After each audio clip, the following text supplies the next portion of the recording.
Have you ever made a decision based on a gut feeling?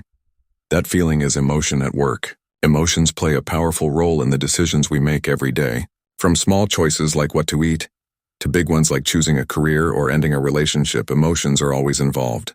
Most people think decision-making is only about logic and facts. But in reality, our brains use both emotion and logic together. The emotional part of the brain helps us feel the impact of our choices. It gives us signals that guide us, sometimes even faster than we realize.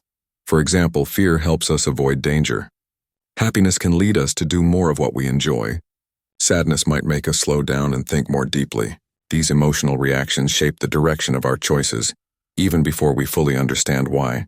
Research shows that people who can't feel emotions due to brain damage often struggle with making decisions.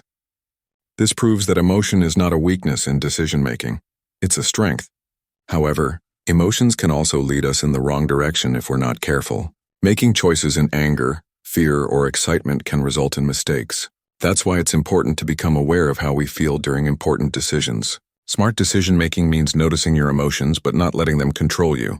For example, if you feel nervous before a job interview, it's natural. But instead of running away, you can use that nervous energy to prepare and focus. The key is emotional balance. Use your feelings as a signal, but also check the facts. Ask yourself, am I reacting emotionally, or am I thinking clearly too?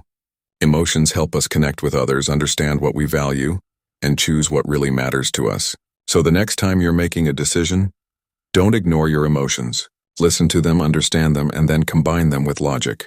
That's how you make better choices, not by removing emotion, but by managing it.